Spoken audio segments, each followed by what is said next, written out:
ጤና ይስጥልን ክቡራን ተመልካቾቻችን ከሐረሪ ቲቪ የሰዓቱን የአማርኛ ቋንቋ ዜናዎች ይዘን ቀርበናል። ዜናዎቹን እየመራው ነው ያያንቱ አመዳብራችሁ ቆይታ ማድረግ ይሆናል። በቅድሚያም ክልላዊ ዜናዎች የሐረሪ ክልል ርዕሰ መስተዳድር አቶ ኦርዲን በድሪ በክልሉ እየተሰጠ የሚገኘውን የ12ኛ ክፍል ፈተና ሂደትን ተዘዋውረው ተመልክተዋል።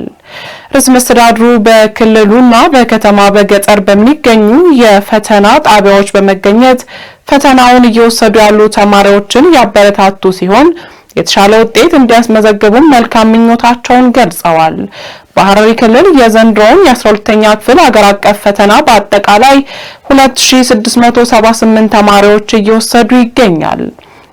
ፈተናው በክልሉ ከተማና ገጠር በሚገኙ 10 የመፈተኛ ጣቢያዎች ሙሉ በሙሉ በበይነ መረብ ወይም በኦንላይን እየተሰጠ ይገኛል። ዘገባው የሄኖክ ግርማ ነው። በመሶብ አንድ ማዕከል የተጀመረው ፈጣን ዘመናዊና ቀልጣፋ አገልግሎት ተጠናክሮ ሊቀጥል እንደሚገባ የሐረሪ ክልል ምክር ቤት ቋሚ ኮሚቴ አስታወቀ። የሐረሪ ክልል ምክር ቤት ቋሚ ኮሚቴ የክልሉን ፐብሊክ ሰርቪስና ሰው ሀብት ልማት ቢሮን የ2018 በጀት ዓመት የሥራ አፈጻጸም ሪፖርትና የ2019 በጀት ዓመት እቅድን ገምግሟል። ዘገባው የአብዲ ኡስማን ነው። ገዛኸኝ አራጌ ተጨማሪ ያለው። የሐረሪ ክልል ምክር ቤት ቋሚ ኮሚቴ የክልሉን ፐብሊክ ሰርቪስ እና የሰው ሀብት ልማት ቢሮን የ2018 በጀት ዓመት የሥራ አፈጻጸም ሪፖርትና የ2019 በጀት ዓመት እቅድን ገምግመዋል። በግምገማው ላይ በቀረበው ሪፖርት በቢሮ የተደረጉ አዳዲስ ሪፎርሞችን መሰረት በማድረግ በተሰራው ስራ ውጤት መገኘቱ ተገልጿል። በአጠቃላይ በ49 የመንግስት ሴክተሮች ውስጥ ከተመዘገቡ 618 የመልካም አስተዳደር ችግሮች መካከል 63 በመቶ ያህሉ መፍትሄ ማግኘታቸውን ተመላክቷል። የቋሚ ኮሚቴው አባላት የቀረበው ሪፖርት ካዳመጡ በኋላ ስለ መሶብ አንድ ማዕከል አገልግሎት በመልካም አስተዳደር ችግሮች ዙሪያ የተለያዩ ጥያቄዎችንና አስተያየቶችን አቅርበዋል። ከምክር ቤት አባላት ከቀረቡት ጥያቄዎች ከቢሮ በተሰጠ ምላሽ የመንግስት ሴክተሮች በሪፎርሙ ውስጥ እንዲገቡ እየተደረገ መሆኑን የቢሮ ተወካይ ገልጸዋል። ከምክር ቤቱ አባላት የቀረቡትን ሌሎች ጥያቄዎችንም እንደ ግብአት ወስደው እንደሚሰሩበት አስታውቋል። በምክር ቤቱ የማህበራዊ ጉዳይ ቋሚ ኮሚቴ ሰብሳቢ ወይዘሮ ደሊላ ዩሱፍ በሰጡት አቅጣጫ የመሶብ አንድ ማዕከል ፈጣን ዘመናዊና ፍትሃዊ አገልግሎት መስጠት የሚያስችል መሆኑን የተጀመሩ ውጤታማ ስራዎች ተጠናክረው ሊቀጥሉ እንደሚገባ ገልጸዋል። በተጨማሪም በመልካም አስተዳደር ችግሮች ላይ መሰራት እንዳለበት፣ ቋሚ በሆኑ የመንግስት ሰራተኞች ላይ የምዘና ስራ ባልሰሩ ተቋማት ላይ እርምጃ መውሰድ እንዳለበትም አክሏል። ያሉትን ጉድለቶች እንደ ግብአት በመውሰድ በ2019 በጀት ዓመት መስራት እንዳለባቸው አቅጣጫ አስቀምጠዋል።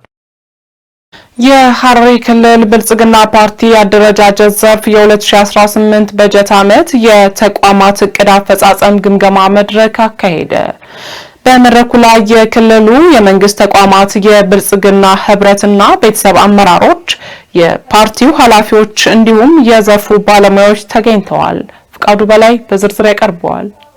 የሐረሪ ክልል ብልጽግና ፓርቲ ቅርንጫፍ ጽሕፈት ቤት አደረጃጀት ዘርፍ የተቋማት የብልጽግና ህብረት የ2018 በጀት ዓመት የእቅድ አፈጻጸም ግምገማ መድረክ አካሂደዋል። በመድረኩ ላይ የክልሉ የመንግስት ተቋማት፣ የብልጽግና ህብረትና ቤተሰብ አመራሮች፣ የፓርቲው ኃላፊዎች እንዲሁም የዘርፉ ባለሙያዎች ተገኝተዋል። በመድረኩ ላይ ተገኝተው መልእክት ያስተላለፉት የክልሉ ብልጽግና ፓርቲ አደረጃጀት ዘርፍ ኃላፊ አቶ ጃፈር ሱፊያን እንደገለጹት በበጀት ዓመቱ በአደረጃጀት ዘርፍ ብዙ ስኬቶች የተመዘገበ ሲሆን በዚህም መላው የአመራርና ባለሙያው ላሳየው ቁርጠኝነት ምስጋና አቅርበዋል። የብልጽግና ህብረት አባላት በየተቋማቱ የሚከናወኑ የልማትና የመልካም አስተዳደር ስራዎችን በግንባር ቀደምትነት መምራትና ህዝባዊ አመኔታን ማትረፍ እንዳለበት አሳስበዋል። በቀጣዩ ዓመት የአመራሩና የባለሙያውን የእቅድ አፈጻጸምና የፖለቲካ ንቃተ ህሊና ለማሳደግ ተከታታይነት ያላቸው የአቅም ግንባታ ስልጠናዎች በስፋት እንደሚሰጡ ጠቁመዋል። በቀጣይ በጀት ዓመት እያንዳንዱ የፓርቲ መዋቅርና ተቋም በእቅዱ መሰረት ጥብቅ ክትትልና ግምገማ እንደሚደረግበትና በውጤት ላይ የተመሰረተ የአሰራር ስርዓት ይበልጥ እንደሚዘረጋ አቅጣጫ አስቀምጠዋል። በመድረኩ ላይ ዓመታዊ የእቅድ አፈጻጸም ሪፖርትን ያቀረቡት የክልሉ ተቋማት ብልጽግና አደረጃጀት ዳይሬክተር አቶ አየለ ተስፋዬ በበጀት ዓመቱ በተቋማት ውስጥ የሚገኙ የብልጽግና ህብረት አባላትና አመራሮች ከመቼም ጊዜ በላይ የተቀናጀና የተቀራረበ ስራ መስራት ችለዋል። የፓርቲውን ፖሊሲና ስትራቴጂዎች ወደ መሬት ለማውረድ በተቋማት ደረጃ የተከናወኑ የህዝብና የአባላት ንቅናቄ ስራዎች ውጤታማ መሆናቸውን ገልጸዋል። በተለይም በተቋማት የብልጽግና ህብረት አማካኝነት በመንግስት መስሪያ ቤቶች ውስጥ ቀልጣፋና ተደራሽ የሆነ የአገልግሎት አሰጣጥ እንዲሰፍን የበኩሉን እገዛ ማድረጉ በበጀት ዓመቱ የታዩ ጥንካሬዎች ናቸው ብለዋል። በበጀት ዓመቱ የታዩ የአፈጻጸም ክፍተቶችንና ጉድለቶችን በጥልቀት በመገምገም በቀጣዩ በጀት ዓመት ሙሉ በሙሉ ለመሙላት ከፍተኛ ርብርብ ይደረጋል ሲሉ ገልጸዋል። በተለይም በተቋማት ውስጥ ያሉ የፓርቲ መዋቅሮች ይበልጥ በንቃትና በቁርጠኝነት እንዲንቀሳቀሱ የማብቃት ስራዎች በትኩረት ይሰራሉ ብለዋል። በሐረሪ ክልል የሴቶችን ተሳትፎና ሁለንተናዊ ተጠቃሚነት ለማረጋገጥ በተደረገው ርብርብ አመርቂ ውጤት መመዝገቡ ተገለጸ። የሐረሪ ክልል ብልጽግና ፓርቲ ሴቶች ክንፍ የ2018 በጀት ዓመት የዕቅድ አፈጻጸም ግምገማና የ90 ቀናት ዕቅድ ትውውቅ መድረክ አካሂዷል። ገዛኸኝ አራጌ ተጨማሪ ያለው የሐረሪ ክልል ብልጽግና ፓርቲ ሴቶች ክንፍ የ2018 በጀት ዓመት የዕቅድ አፈጻጸም ግምገማና የ90 ቀናት ዕቅድ ትውውቅ መድረክ አካሂዷል። በግምገማ መድረኩ ላይ የሐረሪ ክልል ብልጽግና ፓርቲ ሴቶች ክንፍ ጽሕፈት ቤት ኃላፊ ወይዘሮ ዚነት ዩሱፍ እንደገለጹት በበጀት ዓመቱ የሴቶችን አቅም ለመገንባትና በሁሉም መስኮች ያላቸውን ተሳትፎ ለማሳደግ ስልታዊ የሆነ ተግባራት ተከናውኗል ብለዋል። በተለይም በፖለቲካና በአደረጃጀት ረገድ ሴቶች በየደረጃው ባሉ የውሳኔ ሰጪነት አካላት ላይ ያላቸውን ድርሻ ለማሳደግና በአደረጃጀቶች ውስጥ ንቁ ተሳታፊ እንዲሆኑ ሰፊ ስራ መሰራታቸውን ገልጸዋል። በክልሉ በሚከናወኑ የልማት የኮሪደር ልማትና የአረንጓዴ አሻራ መርሃ ግብሮች ላይ የሴቶች ተሳትፎ የላቀ እንደነበር የጠቀሱ ሲሆን በስራ ዕድል ፈጠራና በኢኮኖሚ ራስን የመቻል አቅማቸው ላይም ተጨባጭ ለውጥ መታየቱ ተገልጿል። በክልሉ በበጀት ዓመቱ የሴቶች ተሳትፎና ሁለንተናዊ ተጠቃሚነት ለማረጋገጥ በተደረገው ርብርብ ውጤት ተገኝቷል ሲሉ ወይዘሮ ዚነት ዩሱፍ ገልጸዋል። የዘርፉን ዓመታዊ የዕቅድ አፈጻጸም ሪፖርት ያቀረቡት የሴቶች ክንፍ ምክትል ኃላፊ ወይዘሪት ቱና ኢብራሂም በበኩላቸው በበጀት ዓመቱ የታቀዱ ዋና ዋና ግቦች መሳካታቸውና ይህም የተገኘው የሴቶች አቅም ለማሳደግ ከተከናወኑ የንቅናቄና የድጋፍ ስራዎች መሆኑን ጠቁመዋል። አያይዘውን በየደረጃው የሚገኙ የሴቶች አደራጀቶችን ይበልጥ በማጠናከር የጀማሪዎችን ተሞክሮ ወደ ላቀ ደረጃ ማሻገር እንደሚገባ አጽንኦት ሰጥተዋል። በመድረኩ ላይ የተገኙት የክንፉ አመራሮችና አባላት በቀረበው የዕቅድ አፈጻጸም ሪፖርት ላይ ሰፊ ውይይት ያደረጉ ሲሆን የተመዘገቡ በጎ ተሞክሮችን ይበልጥ ለማስቀጠልና የታዩ ክፍተቶችን በማረም በቀጣይም የሴቶችን ሁለንተናዊ ተጠቃሚነት ይበልጥ ለማረጋገጥ በቁርጠኝነት ለመስራት አቅጣጫ አስቀምጠዋል። የሀገራዊ ምክክር የሐረሪ ክልል ተሳታፊዎች ለታሪካዊ ምክክር መድረክ ፍጹም ዝግጅት መሆናቸውን ገለጹ። የኢትዮጵያ ሀገራዊ ምክክር ኮሚሽን የሚካሄደው ሀገራዊ የምክክር መድረክ የፊታችን ሐምሌ 8 መካሄድ እንደሚጀምር ይታወቃል። በተለይም ደሴ ተጨማሪ አላት። የኢትዮጵያ ሀገራዊ ምክክር ኮሚሽን የሚያካሂደው ሀገራዊ የምክክር መድረክ አስመልክቶ ከሐረሪ ክልል የተወከሉ ተሳታፊዎች ለመድረኩ ያላቸውን አጠቃላይ የስነ ልቦና ዝግጁነትና ስለ ሂደቱ አሳታፊነት ተናግረዋል። ተሳታፊዎቹ ይህ ታላቅ የምክክር መድረክ ካለፉት የጦርነትና የግጭት ታሪኮች በመማር ችግሮችን በጠረጴዛ ዙሪያ በውይይት ለመፍታት የሚያስችሉ ሀሳቦች ላይ ያተኮረ መሆኑን አንስተዋል። በዚህ መሰረትም ከተገደበና ጠባብ አስተሳሰቦች ወጥቶ እንደ ሀገር በጋራ መቆም በሚቻል ባቸው መፍትሄዎች በዘላቂ ሰላም ግንባታ እንዲሁም የአካል ጉዳተኞችና የሴቶች መብት በምላአነት በሚያረጋግጡ የማህበራዊ ፍትህ ጉዳዮች ላይ በትኩረት እንደሚመክሩ አስረድተዋል። ጦርነት ማንንም አላሳደገም፣ ጦርነት ማንንም አላዳነም፣ በጦርነት አሸናፊ ማንም የለም። ግን ይህንኑ ታሳቢ አድርገን ሀገራችንን በክብ ጠረጴዛ ላይ ተነጋግረን መልካም ነገር የምናመጣበትና ጥሩ የኢትዮጵያ ሀገራችን ጥሩ ነገሮቿን የምናይበት መድረክ ነው ብለን ነው እንግዲህ ሐረሪን ወክለን የምንሄደው። ተሻገሩን የሚችሉ ችግሮቻችን የሚቀርፉ የሚችሉ ጉዳዮችን በደንብ ተወያይተን አጀንዳ ይዘናል። ዛሬ ደግሞ ወደ ጉዞ የጀመርንበት ጉዳይ ያን አጀንዳ ውሳኔ የምናገኝበትን መንገድ ያን አጀንዳ እንትንም ብለን የተሻለች ኢትዮጵያ የምንገነባበትን ሁሉም ብሔር ብሔረሰቦች ሁሉም አንድ አይነት ስሜትና አንድነት የሚሰማቸውን ሁሉም የጋራ ኢትዮጵያ ይህንን የሚሉበትን ያችን ኢትዮጵያ ለመመስረትና መጻኢ ዕድሏን ለማስተካከል ኢትዮጵያውያን ከተለያዩ ክፍሎች የተውጣጡ ማህበረሰቦች ናቸው በዚህ የምክክር ሂደት ውስጥ እየተሳተፉ መጥተው ዛሬ ለዚህ ለመጨረሻው ምዕራፍ የደረሱትና ሁሉም ከመጀመር ሲጀመር ጀምሮ አሁን እስከደረሰበት ሂደት ድረስ ሁሉም የማህበረሰብ ክፍል የተሳተፈበት የምክክር መድረክ ስለሆነ ቀጣይም ላይ በዚህም በመጨረሻው ምዕራፍ ላይ ውጤታማ ይሆናል የሚል ሙሉ ተስፋ ነው ያለኝ ማለት ነው። ሰው ሲቀራረብ ሲነጋገር ችግር ይፈታል። ስለዚህ ኢትዮጵያን የሚወክል ኢትዮጵያን ሊያሻግር የሚችል ሀሳቦች በጠረጴዛ ዙሪያ ተሰባስበው መጥቶ እዛ ላይ ለመሰብሰብና ለመመካከር መቻል አንደኛ ለኢትዮጵያ እድገቷን፣ ሰላሟን፣ ብልጽግናዋን የሚያሻግር የሚያሳልጥ የውይይት መድረክ ነው ብዬ ነው ማምነው። ይሄ ምክክር ዛሬ ተነስቶ ዛሬ ብቻ እዛ በመናደርገው ምክክር ብቻ የተጀመረ ሳይሆን በዚህም በነበረን ጊዜ ብዙ ምክክሮችን አድርገናል። ያን ምክክር ነው የምናጠናክረው። እዛ በሚነሱ ሀሳቦች ላይ ሀሳባችንን ለማንጸባረቅ እድሉን ካገኘን ዝግጁዎች ነን። እነዚህ አጀንዳዎች የነገዋን ኢትዮጵያ መጻኢ ዕድል ለመወሰንና አስተማማኝ መሰረት ለመጣል ከፍተኛ ሚና እንዳላቸውም ያነጋገርናቸው ተሳታፊዎች ገልጸዋል። ትውልድንና ሀገርን የሚያሻግር ምክክር ተደርጎ አያውቅም። ይህ ደግሞ የመጀመሪያው በመሆኑ በዚህ ታሪካዊ መድረክ ላይ መሳተፍ ትልቅ ኩራትና ደስታን ይሰጣልም ብለዋል ተሳታፊዎቹ። ወይም ደግሞ አሳታፊ ያልሆነ ነገር ትርፉ ምን እንደሆነ እያየን ያለ ነው።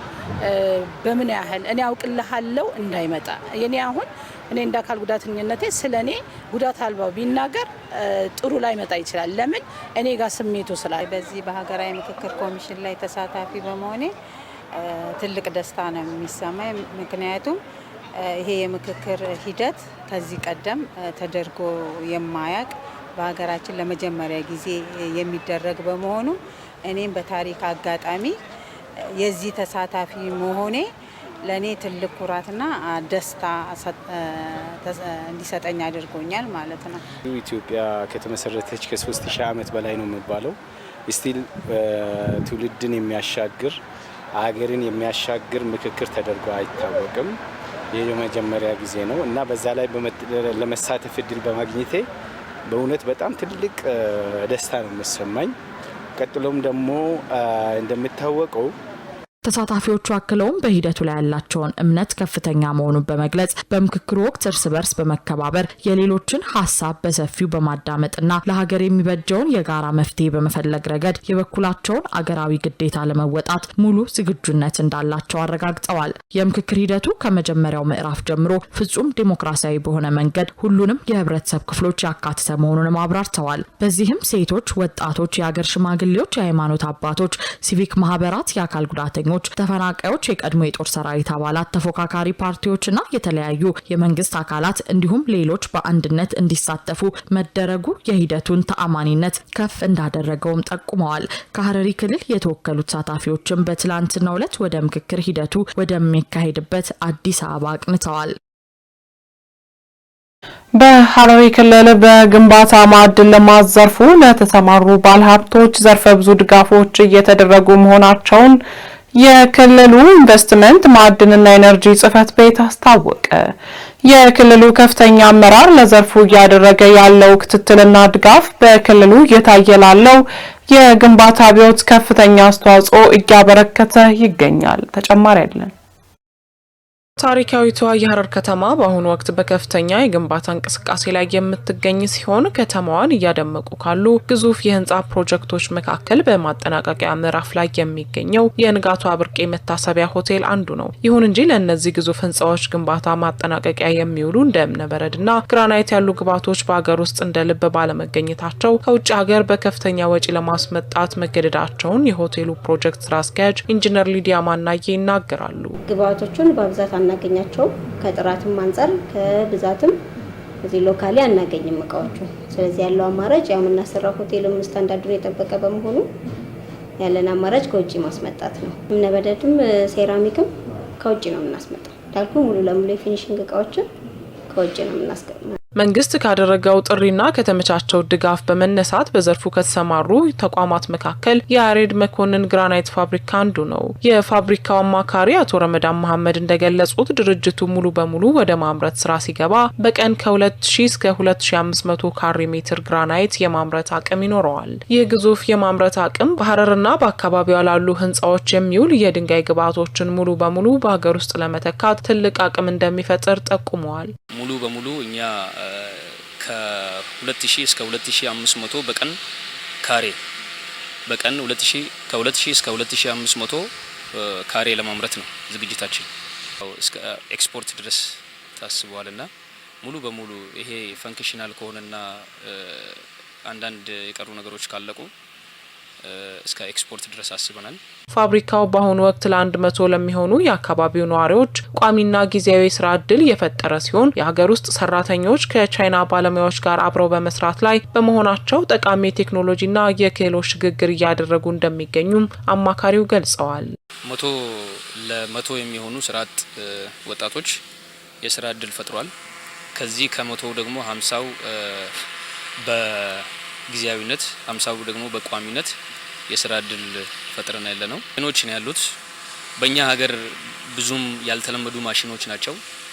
ግን እያደረግን ያለነው ከሌላ ቦታ ፋብሪካ ላይ ማሽን ላይ እየሰሩ ያሉ ቶሎ ይሄንን ልምድ ከነሱ ወስደው ሊይዙ የሚችሉና የአካባቢውን ሰውንም ጨምር አድርገን ከነሱ እውቀት ሼር ለማድረግ ነው። አቶ ረመዳን አክለውም የክልሉ ርዕሰ መስተዳድር አቶ ኦርዲን በድሪ ለፋብሪካው መሳካት እያደረጉ ያለው የቅርብ ክትትልና ድጋፍ ለስራው መፋጠን ትልቅ ጉልበት እንደሆናቸው ተናግረዋል። ማዕድንና ኢንቨስትመንት ቢሮ ማለት ነው። እንዲሁም እስከ ክልል ድረስ እስከ ክቡር ፕሬዚዳንታችን ኦርዲን በድሪ በጣም በቃ እየተከታተሉ እንዳውም ሌላ አመራር አድርጎልን እስከ መከታተልና ስራው እንዲጀመር እያደረጉበት የነበረ ነገር ከዛ በኋላም እስካሁን ድረስ ስቲል ያው በዚህ ቦታ ላይ አመራር መድበው አመራሩ የሚከታተልበት መንገዶች አሉ እና በጣም በዚህ አጋጣሚ ላመሰግናቸው እወዳለሁ። የሐረሪ ክልል ኢንቨስትመንት ማዕድንና ኢነርጂ ጽህፈት ቤት የማዕድን ፍቃድና አስተዳደር ዳይሬክተር አቶ አብዱሰመድ አህመድ በበኩላቸው ይህንን የገበያ ክፍተት ለመሙላትና የውጭ ምርትን በሀገር ውስጥ ለመተካት ጽህፈት ቤቱ በግንባታ ማዕድን ዘርፍ ለሚሰማሩ ባለሀብቶች የቦታና የቴክኒክ ድጋፎችን እያደረገ ይገኛል ብለዋል። ተመሳሳይ ባለሀብቶች ክልሉ ላይ ተጨምረው ክልሉ ያለውን ገቢ አሁን ከሚያገኘው ገቢ የበለጠ በተለይ ከማዕድን የሚጠብቀው ከዘርፉ የሚጠብቀውን ስራ እድልና ገቢ የበለጠ ማግኘት እንዲችል ቀን ከሌሊት እንሰራለን ማለት ነው። በዚህ አይነት ግዙፍ ኢንቨስትመንት ሲሆን ማቴሪያል ከቀረጥ ነፃ ነው የሚገባው፣ ከማበረታቻዎች አንዱ ነው።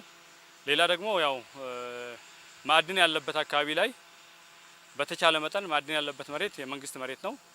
እዚህ አካባቢ ላይ ገበሬዎች የኔ መሬት ነው ካሉ እንደዛ አይነት ነገር ፈጽሞ መሆን እንዳይችል እኛም ከፍተኛ ድጋፍ አድርገን ያንን ለባለሀብቱ መከታ እንሆናለን። መንግስት በ10 ዓመቱ የልማት እቅድ ትኩረት ከሰጣቸው 5 አምራች ዘርፎች መካከል የማዕድን ልማት ዘርፍ አንዱና ዋነኛው መሆኑ ይታወቃል።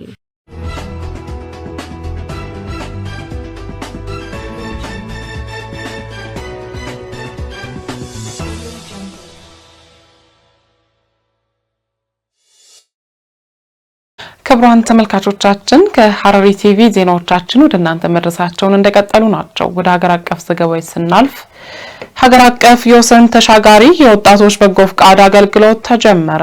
በሌላ ዜና ሐምሌ 8 ቀን 2018 ዓ.ም በሚካሄደው ሀገራዊ የምክክር ጉባኤ የሚሳተፉ ተወካዮች አዲስ አበባ መግባት ጀምረዋል።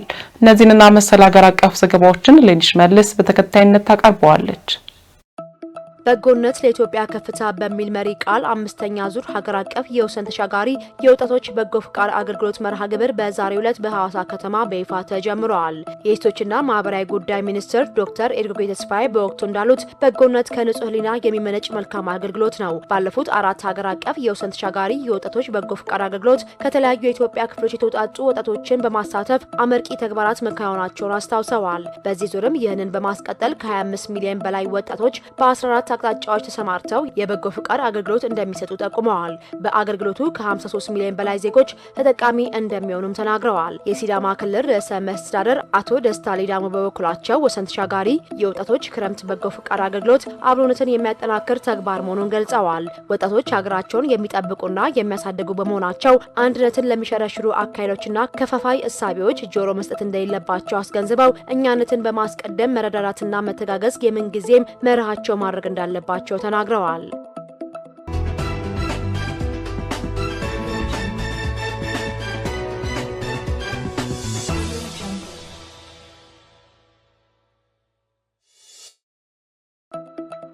ሐምሌ 8 ቀን 2018 ዓ.ም በሚካሄደው ሀገራዊ ምክክር ጉባኤ የሚሳተፉ ተወካዮች አዲስ አበባ መግባት ጀምረዋል። የኢትዮጵያ ሀገራዊ ምክክር ኮሚሽን የሀገራዊ ምክክር ጉባኤ ከመጪው ሐምሌ 8 ቀን 2018 ዓ.ም ጀምሮ ይካሄዳል። በዛሬው ዕለትም በክልሎች፣ ከተማ አስተዳደሮች፣ በፌዴራል ደረጃ እንዲሁም በዲያስፖራው የአጀንዳ ማሰባሰብ ሂደት በሀገራዊ ምክክር ጉባኤው ላይ ለመሳተፍ የተመረጡ ወኪሎች አዲስ አበባ መግባት ጀምረዋል። ተወካዮቹ በታሪክ ለመጀመሪያ ጊዜ በሚካሄደው የምክክር ጉባኤ ላይ ለመሳተፍ እድሉን በማግኘታቸው ከፍተኛ ሀገራዊ ስሜት እንደፈጠረባቸው ለፋና ቴሌቪዥን ተናግረዋል። በምክክር ጉባኤው ላይ በሰከነና መደማመጥ በተሞላበት ስሜት የልዩነት ምንጭ የሆኑ ችግሮችን መፍታት እንደሚገባም አጽንኦት ሰጥተዋል። የኢትዮጵያ ሀገራዊ ምክክር ኮሚሽን ለዋናው ሀገራዊ ጉባኤ 8 አበይት አጀንዳዎችን ለሕዝብ ይፋ ማድረጉ ይታወሳል።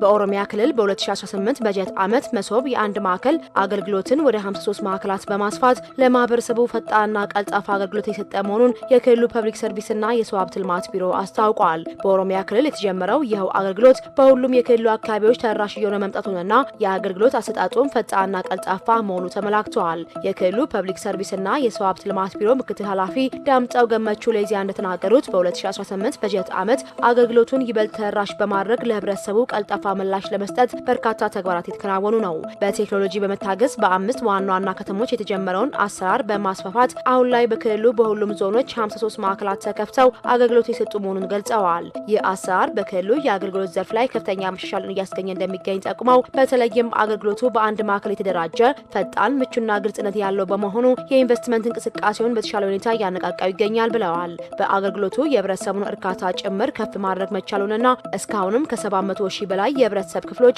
የአገልግሎቱ ተጠቃሚ መሆናቸውን አስታውቀዋል። ማዕከላቱ ከዞኖች ባለፈ ወደ ወረዳዎችም ተደራሽ እየሆኑ በመሆኑ በቀጣይ በሁሉም የክልሉ ወረዳዎች አገልግሎቱን ለማድረስ እየተሰራ ይገኛል።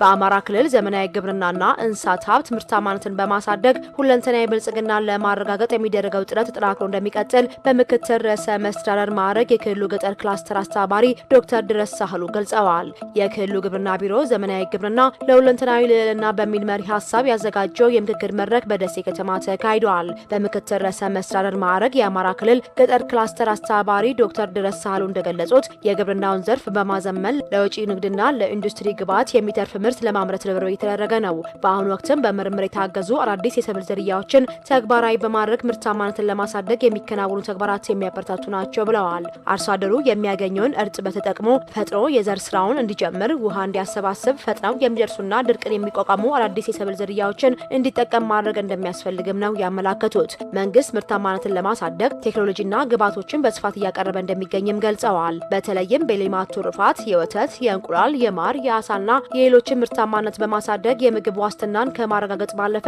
ዜጎች ጥሪት እንዲያፈሩ ምቹ ሁኔታ ፈጥሯልን ብለዋል።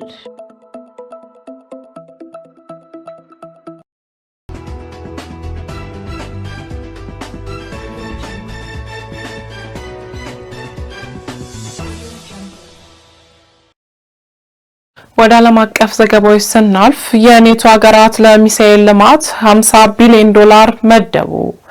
የክሬምሊን ቃል አቀባይ ዲሚትሪ ፔስኮቭ የኔቶ ጉባኤን በቅርበት እንደሚከታተሉ ተናግረዋል። ዘገባው የቢቢሲ ነው። ባህር ጠንክር በዝርዝር ያቀርበዋል።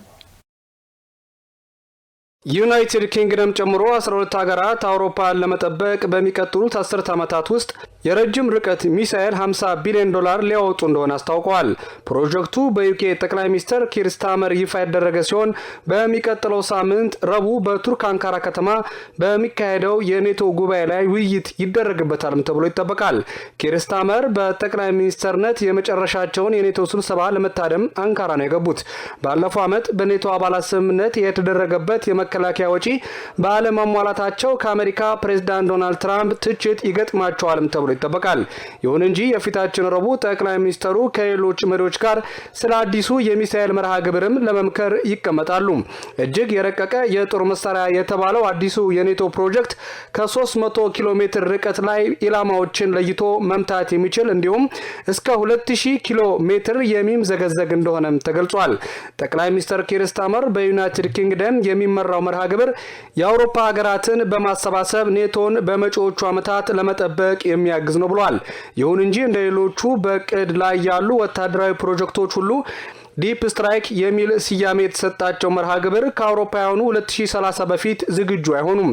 የዩኬ መንግስት የኔቶ የአየር ክልሉን የሚጥሱ የሩሲያ አውሮፕላኖችን ለመጠበቅ ከ700 ጊዜ በላይ ተዋጊ ጀቶቹን ለማሰማራት እንደሞከረና በዩናይትድ ኪንግደም የውሃ አካባቢዎች የሩሲያ ወታደራዊ እንቅስቃሴ በ30 በመቶ መጨመሩን ገልጿል። ጠቅላይ ሚኒስትር ስታርመር ኔቶ ከሩሲያ ጋር ፊት ለፊት መፋጠጥ ባይፈልግም አጋሮቹን ለመከላከል ዝግጁ መሆን እንደሚያስፈልግ ግን ያስረዳሉም ተብሏል። የዩክሬን ፕሬዝዳንት ቮሎዲሚር ዜሌንስኪ በኔቶ ጉባኤ ያገረሸ ካለው የሩሲያ ጥቃት ሀገራቸውን ለመከላከል አጋሮቻቸው የአየር መከላከያ ስርዓት በአስቸኳይ እንዲሰጧቸውም ጠይቋል። የክሬምሊን ቃል አቀባይ ዲሚትሪ ፔስኮቭ የኔቶ ጉባኤ በቅርበት እንደሚከታተሉትም ተናግሯል።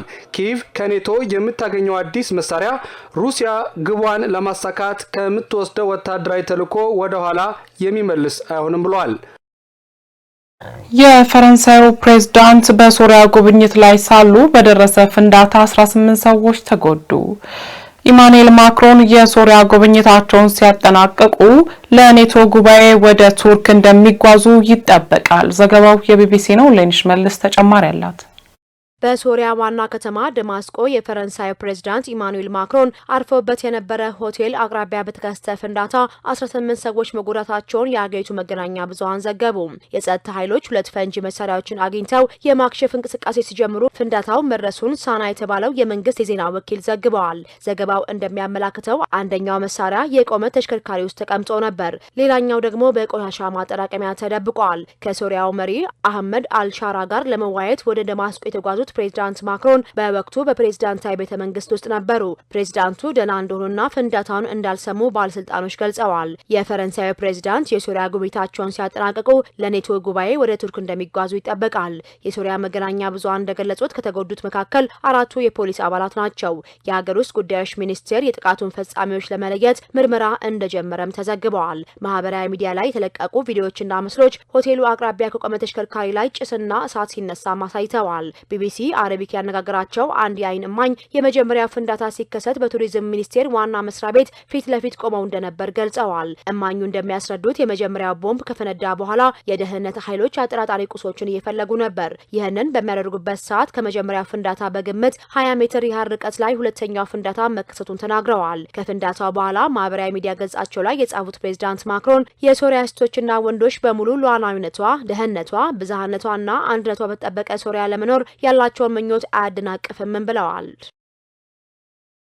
ክቡራን ተመልካቾቻችን ከሐረሪ ቲቪ ለሰዓቱ የነበሩን የአማርኛ ቋንቋ ዜናዎቻችን የተከታተላችሁትን ይመስል ነበር። ከቀሪ የሐረሪ ቲቪ መሰናዶች ጋር መልካም ቆይታ